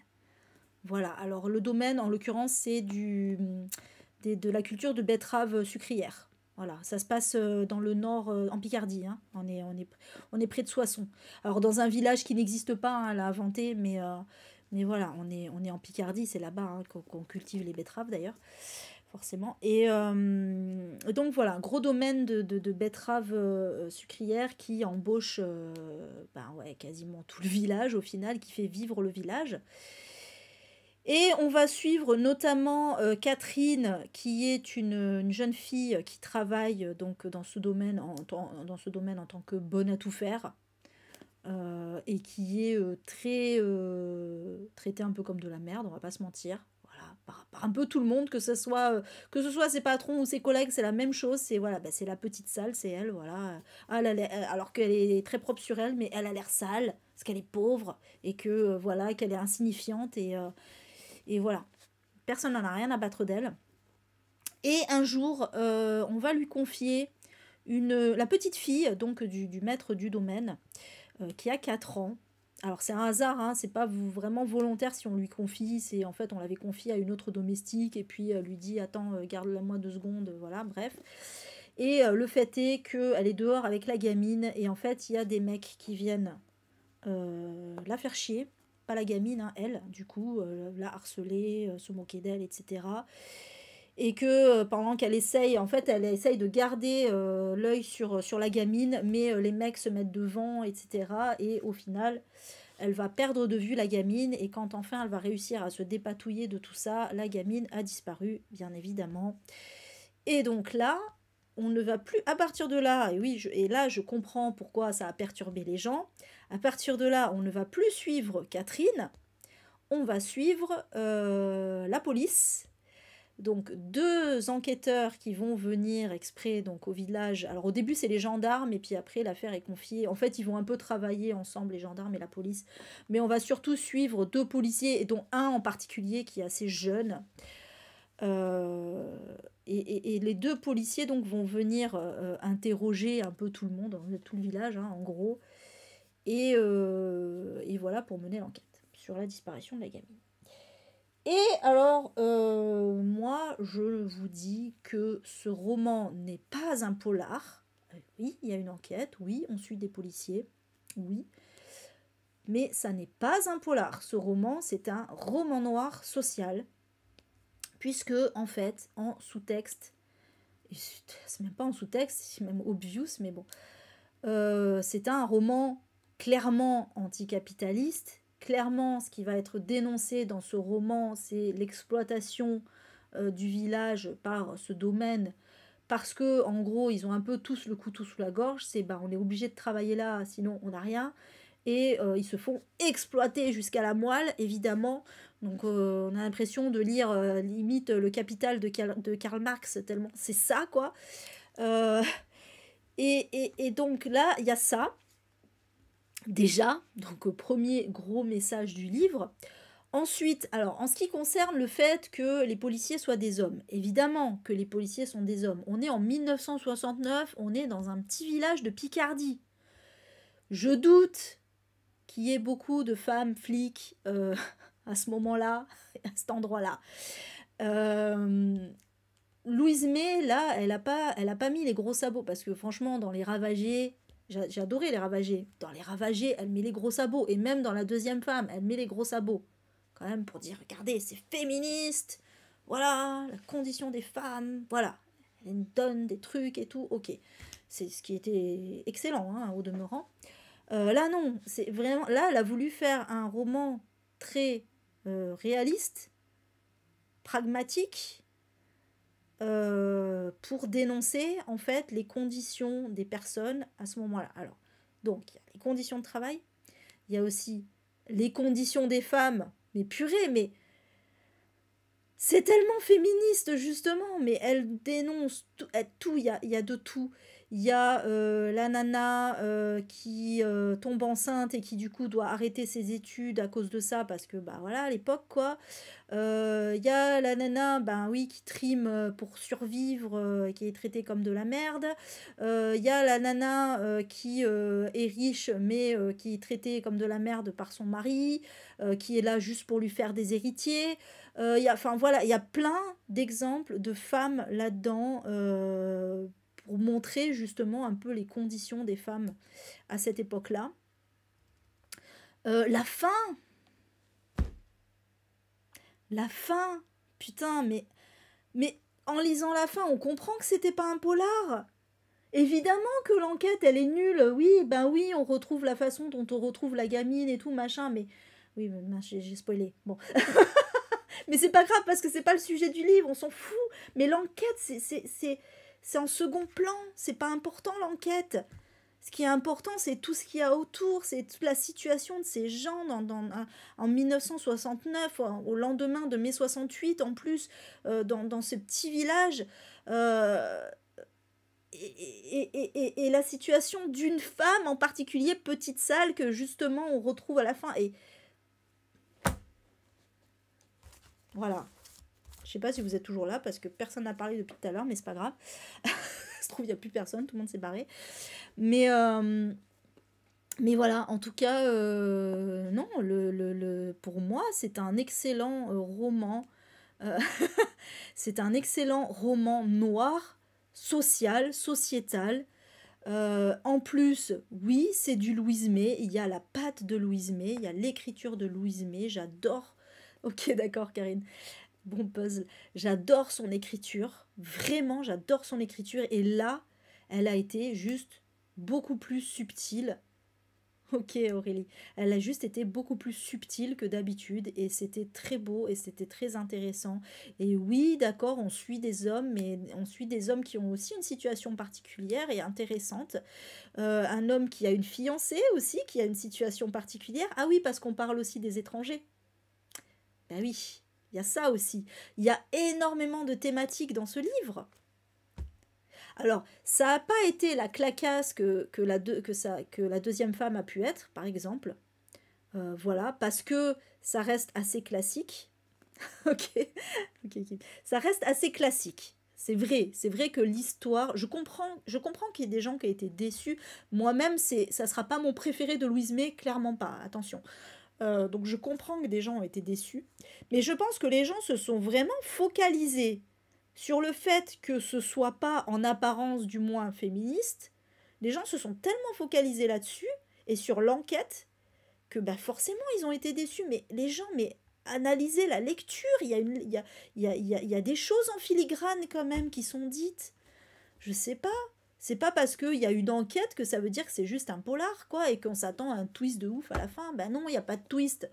Évidemment qu'il n'y a pas de twist. Enfin, si, quelque part, il y a un twist. C'est la situation de cette jeune fille. Moi, je trouvais que c'était... Oui, en filigrane. J'ai trouvé que c'était super intéressant. Donc voilà, du coup, moi je ne suis pas déçue par Louise May et je resterai fidèle à Louise May du coup parce que voilà, elle a fait encore une fois quelque chose de très féministe et de très social et de très bien écrit. Donc voilà, je voulais réhabiliter ce livre qui a été beaucoup décrié. C'est vrai, il y a plein de gens qui ont été extrêmement déçus, mais je pense qu'ils s'attendaient trop aux gros sabots que Louise May met d'habitude. Or, elle a voulu faire quelque chose de plus subtil et ça a perdu les gens. Voilà, tout simplement. Mais pour moi, elle a fait du Louise May. Vraiment, elle a fait du Louise May juste avec plus de finesse.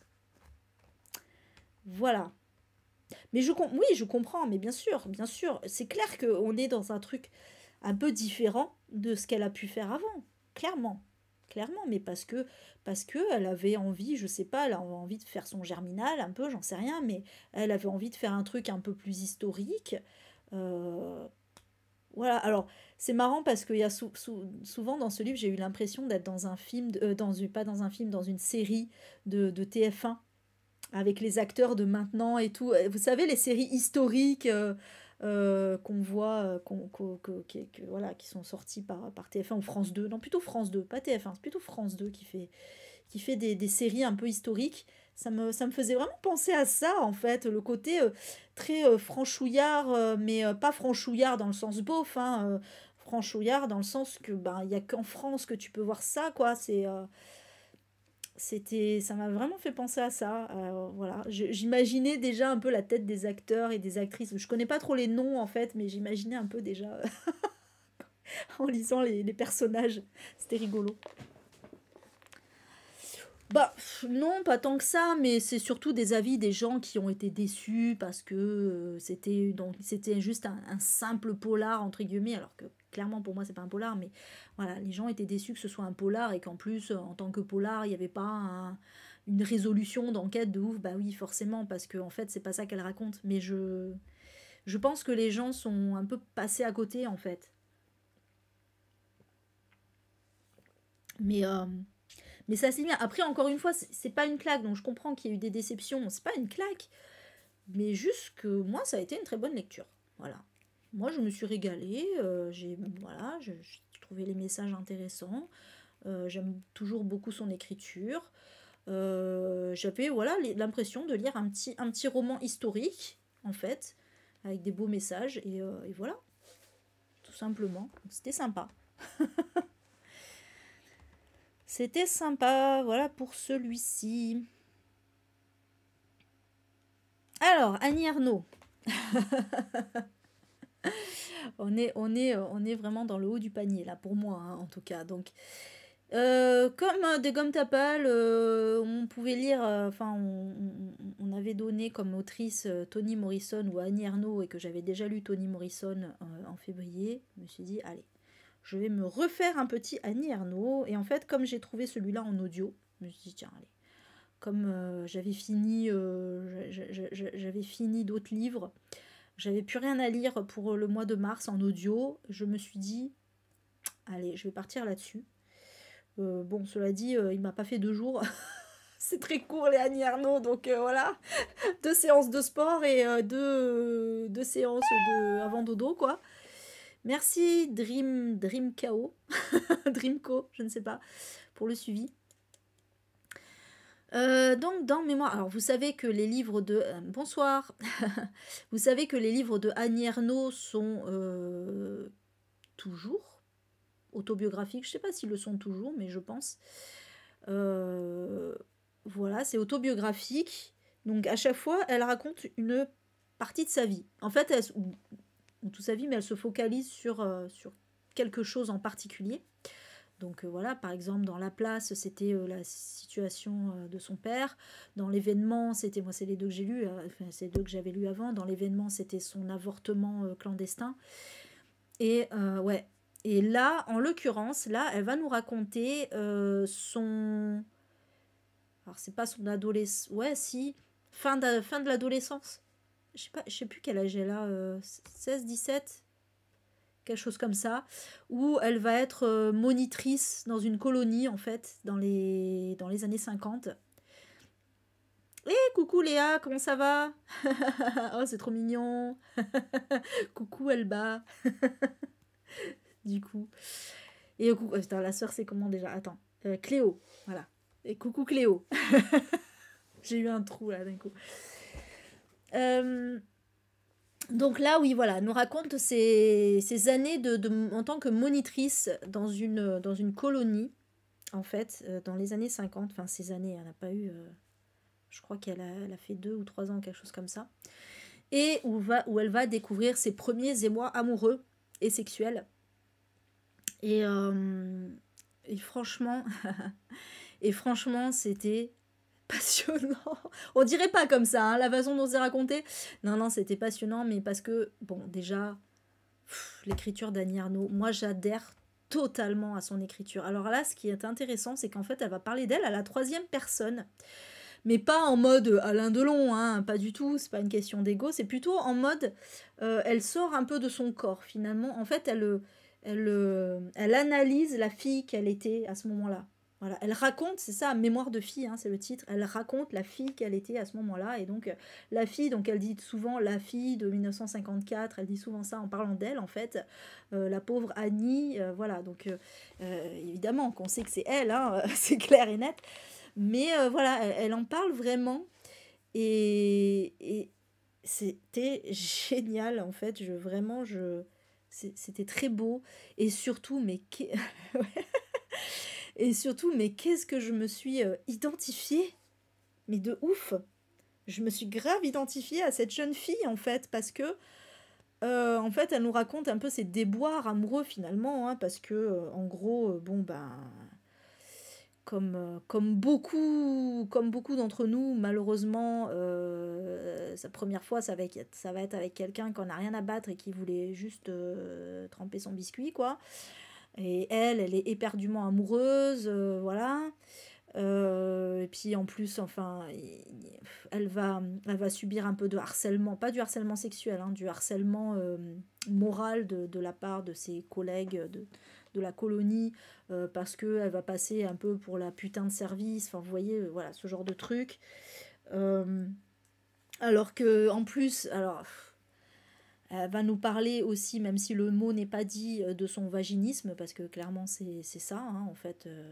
Je vous laisse, j'ai pas envie d'expliquer en détail, donc je vous laisse googler si jamais vous ne savez pas ce que c'est. Mais du coup, voilà, ce qui fait elle va rester vierge pendant très longtemps. Enfin bon, voilà, je suis en train de tout. Je vais peut-être pas tout vous raconter l'histoire non plus, mais je vous rassure, il y a plein de choses. Malgré le fait que ce soit très court, il y a énormément de choses. C'est ça qui est génial. Et vraiment, j'étais tellement en empathie avec elle et tellement. Il y a plein de choses qui me parlaient dans lesquelles je me retrouvais moi, en fait. C'était fou. Et elle cite Beauvoir à un moment qui dit. Beauvoir dans Le Deuxième Sexe, que j'ai lu aussi d'ailleurs, qui dit effectivement que toutes les premières fois sont des viols, en fait, hein, plus ou moins, hein, c'est vrai, hein, toutes nos premières fois même consenti, c'est des viols dans le sens où ben on le fait parce qu'il faut le faire en fait. C'est ça qu'elle explique Beauvoir. C'est un peu la fameuse zone grise, même si pour moi ça n'existe pas la zone grise, mais bon, on le fait parce qu'il faut le faire. Et elle, c'était un peu ça, et c'est triste. C'est triste. Donc voilà, il y a toujours ce côté très féministe, hein, évidemment, là-dedans, quoi. Et donc, elle donne un peu son avis sur la fille qu'elle était à ce moment-là, et sans se juger, évidemment, sans se juger. Et nous, on peut pas la juger non plus, parce que, ben, déjà, on a été beaucoup à faire pareil, et à tomber amoureuse bêtement d'un mec qui en avait strictement rien à battre, quoi. Voilà, et c'était très émouvant. C'était très émouvant ce livre. Et purée, qu'est-ce que je vais continuer de lire Annie Ernaux. Mais vraiment, j'adore. J'adore. Et je trouve ça génial, cette idée de ne faire que de l'autobiographie, mais de raconter à chaque fois un événement différent, en fait. Je trouve ça excellent. Et en plus, elle nous dit, celui-là, c'est un des plus récents qu'elle a écrit, apparemment, hein. Celui-là, c'est un des plus récents qu'elle a écrit. Parce que du coup, elle nous raconte que oui, un moment, j'écrivais à ce moment-là, j'écrivais l'événement, parce qu'elle raconte aussi des passages de sa vie un peu plus tard. Enfin voilà, et du coup, c'est marrant de voir que bon, c'est vraiment quelque chose qu'elle a écrit un peu sur le tard. Et que d'ailleurs, je crois qu'elle s'est tâtée même pour écrire. Je sais pas, pensant peut-être que ça serait pas intéressant, j'en sais rien, mais en fait, tout ce qu'elle écrit, je crois que ça va faire comme Amélie Nothomb avec moi, hein. Tout ce qu'elle écrit, Annie Ernaux, ça va m'intéresser, même si, même si la thématique me plaît pas, quoi. Vraiment, vraiment, voilà, j'adore sa plume, et j'adore sa façon de voir les choses, et moi, je trouve pas sa plume froide, en fait, je la trouve plutôt pragmatique. Voilà, c'est pragmatique. Elle n'est pas là pour faire pleurer dans les chaumières, et pourtant ça reste très, pour moi ça reste très émouvant. Mais elle fait pas du larmoiement facile, en fait. C'est ça qui est bien, justement. C'est pour ça que ça peut sembler froid à certains. Moi je trouve que justement elle écrit euh, de façon un peu formelle, mais le but c'est parce que je pense que c'est parce que justement elle se détache un petit peu. Elle veut raconter quelque chose comme si c'était pas forcément elle, en fait. C'est pour ça que oui, ça peut sembler froid, parce que tu te dis, putain, mais t'as pas ressenti d'émotion à ce moment-là. Mais en fait, non, c'est pas ça, c'est que c'est à nous après de ressentir les émotions. Mais voilà, du coup, moi j'aime bien ce procédé. Et donc c'était l'antépénultième, il m'en reste encore 2. Donc mes 2 préférés, hein, vous l'aurez compris du coup. Donc, Fragile réputation de Sarah Vaughan, qui a pour le coup été une très heureuse surprise. Alors, j'allais dire artistiquement parlant, c'est bizarre de dire ça, on va dire au niveau de l'écriture, de la structure et tout, c'est moins bien travaillé qu'un Catriona Award, on va pas se mentir. Cela dit, il y a quand même, y a quand même des trucs extrêmement intéressants dans la structure. Après, l'histoire est géniale, mais il y a des trucs intéressants dans la structure parce qu'on a beaucoup de jeux passés-présents, justement. Et surtout, ça nous maintient un suspense. Donc, dans ce livre, on est avec Emma, décidément. Emma, qui est une... Donc, ça se passe en Angleterre. Emma est une députée, très à gauche, très féministe, qui va un jour, en fait, donc elle est connue pour ses positions, voilà, elle bosse pour... notamment, elle, son sujet du moment, c'est le revenge porn, en fait, ce qu'elle appelle la porno-divulgation, puisqu'il y a une affaire, en fait, voilà, on va suivre une affaire d'une jeune fille dont l'ex-petite amie a balancé une vidéo, une sextape, en fait, hein, clairement. Et voilà, et donc le préjudice que ça va lui causer, etc. Et donc elle se bat... et donc elle va même créer une loi, donc c'est, voilà, à laquelle elle va pas donner son propre nom, mais le nom de la victime, la dernière victime en date. Donc c'est bien. Et elle va également poser pour un magazine un peu du genre Vogue, vous voyez, je sais plus. Non, attendez. Même pas, c'était pourquoi? Non, c'est un tabloïd en tout cas, mais c'est un truc assez... c'est pas Vogue, c'est plutôt un tabloïd, mais c'est un truc assez connu. Ah, j'ai oublié le nom, merde. C'est un vrai truc en plus. C'est trop con. Bon, c'est pas grave. Et du coup, déjà, voilà, les gens vont commencer à la critiquer. Alors déjà, évidemment, elle était très très critiquée par rapport à son engagement féministe, évidemment. Mais là, les gens vont encore plus la critiquer parce que, ah bah alors, elle se dit de gauche, mais elle va se pavaner en couverture de magazine, machin, bien apprêté et tout. Donc voilà, évidemment, parce que, a priori, quand on est de gauche, on n'a pas le droit de faire des belles photos. C'est interdit. Surtout que bon, c'était pour faire une interview justement sur son programme et tout ça, enfin sur ses combats. Donc bon, en soi, c'était pas du tout honteux. Mais bref, en tout cas, elle va commencer à subir vraiment une campagne de harcèlement de ouf.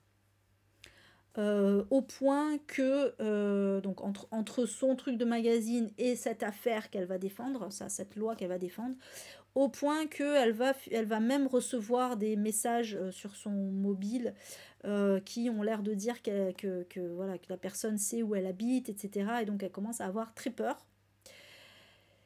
Et puis, un jour, donc, sa fille, parce qu'on va suivre aussi sa fille. Sa fille a 14 ans et sa fille subit, donc il y a une autre thématique qui est, donc il y a le harcèlement, cyberharcèlement qu'elle va subir, et sa fille, elle, subit en parallèle du harcèlement scolaire. Alors déjà, le fait d'avoir une mère célèbre, ça aide pas, et en plus, comme elle est très réservée, voilà, et que y a des jalousies, etc. Enfin, c'est en particulier son ex-meilleur ami qui va lui faire vivre un enfer. Et un jour, pour se venger, elle va commettre l'irréparable, c'est-à-dire exactement ce contre quoi sa mère se bat, puisque un jour, donc dans les vestiaires des filles, elle va prendre une vidéo de son ennemi, hein, son ex-meilleur ami, avec les seins à l'air en fait. Et elle va l'envoyer à un mec random qui est genre le crush de la nana, quoi. Et donc là, ça va être le drame. Parce que, ben, voilà, c'est... Sachant que la mère se bat contre ça. Alors là, le combat de la mère, ça va être de... que ça sorte pas de la sphère privée, parce que si les journalistes s'en emparent, c'est le drame. Et du coup, elle va être confrontée à un journaliste en particulier. On a l'impression que je raconte toute l'histoire, mais tout ça, c'est au début. Hein. Et en fait, ce journaliste donc va plus ou moins, enfin voilà, il va plus ou moins y avoir une altercation. Et le truc, c'est que ce journaliste, elle a eu une petite histoire avec lui. Voilà, je vous en dis pas plus, hein, je rentre pas dans les détails, mais le fait est que on va faire un bond dans le futur et où on va voir qu'elle est dans un procès et qu'elle est l'accusée dans un procès. Et son procès, c'est le meurtre de ce journaliste. Elle va être accusée du meurtre de ce journaliste. Et à partir de là, on va suivre à la fois donc, son procès et ce qui s'est passé, quoi. Hein, voilà. Donc, et c'était génial. C'était génial parce que, bon, déjà très très très féministe, hein, parce que vraiment on comprend un peu les dessous des femmes politiques, hein, parce que c'est clairement ça, voilà, quand t'es une femme en politique, peu importe ton bord. D'ailleurs, elle va même être soutenue par une femme qui est hyper à droite, parce que elle va dire oui, ok, on n'a pas du tout les mêmes idées politiques, mais en tant que femme, moi-même, je subis du harcèlement. Et donc, je comprends ce qu'elle vit.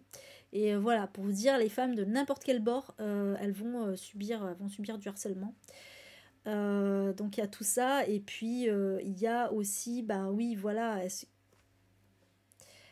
comment être cru, parce que là, c'est son procès. Comment être cru, comment est-ce que... euh, comment donner des arguments, en fait, comment être cru quand on a tout contre soi, quoi. Et quand on est une femme, a fortiori. Voilà, c'était vraiment passionnant. J'ai vraiment adoré. On apprend, voilà, on apprend des choses et puis voilà, les messages sont top. Les messages sont top. Du coup, j'étais agréablement surprise. Je m'attendais pas à ce que ce soit aussi féministe. Je m'attendais en plus à ce qu'il y ait un peu des gros sabots parce que bon, ça reste du thriller.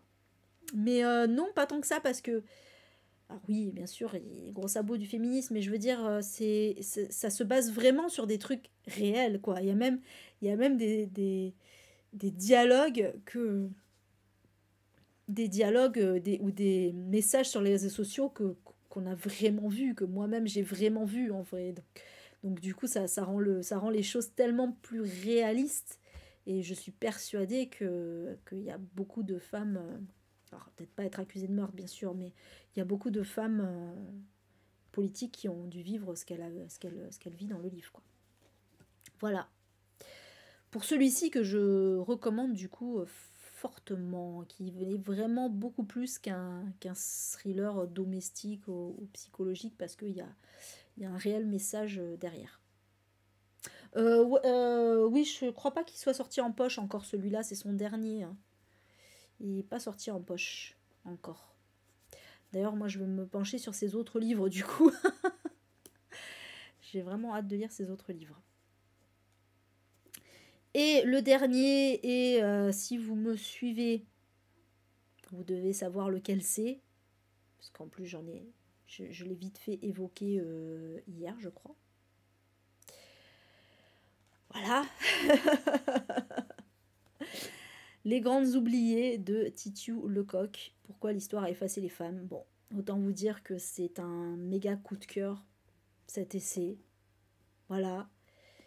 Je pense que voilà, c'est vraiment... clairement, hein, il entre dans mon top 5 de mes essais préférés. Voilà. C'est clairement. Parce que là on est sur du high level au niveau de l'apprentissage, on va dire, enfin au niveau non seulement du message, mais tout le contexte historique. Je trouve ça absolument génial. Mais j'ai été passionnée. Moi, qui suis pas fan d'histoire d'habitude, enfin, plus ça va et plus ça m'intéresse en réalité. Par exemple, j'aime bien suivre la chaîne de vulgarisation de Nota Bene, hein, qui vulgarise des événements historiques. Et j'aime bien parce que du coup, il raconte bien. C'est sûr que c'est mieux que quand on était en cours. Et du coup, je comprends des choses, j'apprends des choses que j'avais pas spécialement écoutées en cours, quoi. Donc, c'est cool. Et ouais, en plus, c'était super drôle. C'était super drôle. Alors, en plus, moi, voilà, c'est bien parce que je l'ai écouté en audio, raconté, donc lu par l'autrice elle-même. Donc c'est cool, comme ça, ben voilà. Et du coup, ce qui fait que dans sa façon de raconter, elle mettait aussi l'humour qui va bien, quoi. Et c'était vraiment top. Ouais, c'est vrai, Aurélie. Ouais, il est cool, cet homme. Et, et donc voilà, et là, en fait, clairement, Titiou Lecoq nous raconte l'histoire des femmes depuis la préhistoire jusqu'à nos jours. Et tout ce qu'on ne savait pas, au final, tout ce qu'on nous a occulté, le plus souvent volontairement, parce que bah, on osève des femmes, quoi. Oh, et c'est tellement, mais tellement dramatique quand tu y penses, parce que là, oui, c'était drôle et tout, machin, mais putain, c'était à la fois hyper triste, parce que enfin, c'est là que tu te rends compte que, mais merde, on n'apprend pas les femmes à l'école, quoi. Et on apprend des trucs qui sont faux en plus. C'est quand même grave. C'est quand même super grave. Parce qu'il y a des hommes qui se sont appropriés le travail de certaines femmes. Alors ça, je le savais déjà, l'effet Mathilda, tout ça. Mais là, elle le raconte vraiment en détail, en donnant beaucoup d'exemples. Voilà. C'est sourcé, tout ça, c'est super. Mais franchement, j'en revenais pas que ce soit... Enfin, j'en revenais pas. En vrai, j'étais pas étonnée, mais c'est juste que c'est tellement triste de se dire que putain, nous on est réduite en l'occurrence, hein, on est réduite à subir le fait que bon bah c'est les hommes qui font l'histoire, c'est les hommes qui font la langue et voilà c'est comme ça et pas autrement quoi. Et toi tu fermes ta gueule. C'est ouf, c'est ouf. D'ailleurs, j'ai beaucoup aimé le chapitre sur la langue. Alors, moi, là, pour le coup, j'étais bien renseignée sur la question. Hein, Académie française, tout ça, toi-même, tu sais. Voilà, la disparition du mot autrice, de plein de métiers féminins, peintresse, tout ça. Voilà, j'étais déjà au courant de tout ça, mais ça fait tellement du bien de l'entendre de la part de quelqu'un de très érudit, en fait. Euh, et putain, et du coup, j'ai tellement envie que tout le monde lise ce livre.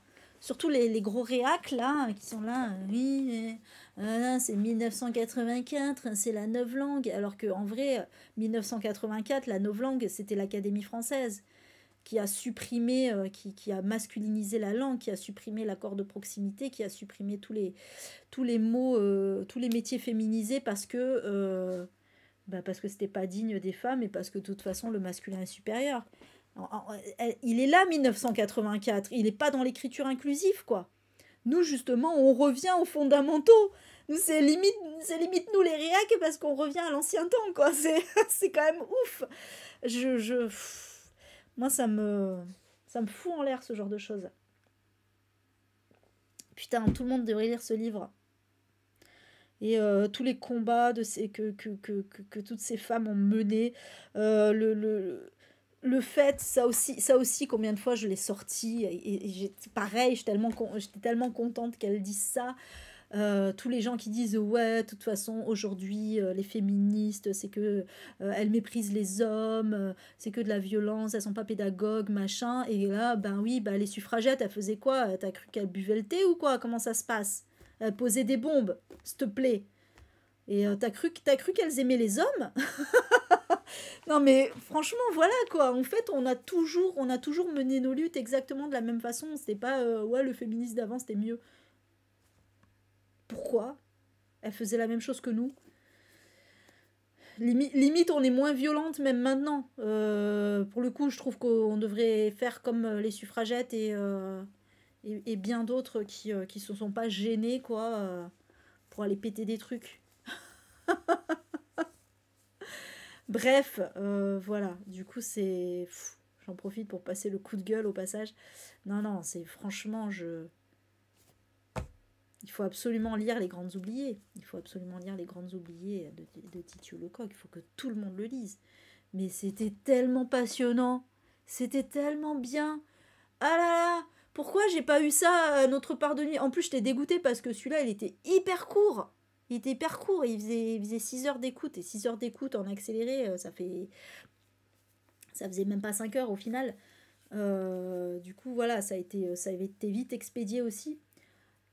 Putain, j'étais dégoûtée qu'ils soient aussi courts. Je là, oh là, c'est déjà fini. Putain, j'ai souffert pendant plus de 2 semaines euh, avec Notre part de nuit. Et là, je suis à fond dans ce que j'écoute et ça dure 2 secondes, c'était déjà fini. J'en voulais encore. J'en voulais encore. Franchement, j'ai tellement kiffé cette lecture. Mais qu'est-ce que c'était bien! Voilà, c'est vraiment, je crois, voilà, lui, je pense qu'il sera dans mon top 10 de l'année, voire, enfin, il est dans mon, je vais le mettre là dans ma liste de diamants sur Booknode. Voilà, sachez-le. Il n'y a pas beaucoup de livres dans ma liste de diamants, mais sachez que celui-ci, il y sera. Voilà. Aux côtés de Chimamanda Ngozi Adichie et de Pauline Armange, il sera là. Ouais, c'est vrai, des fois il écoutait en même temps que moi et il était à fond. Bah, franchement, mais écoute-le en entier, hein.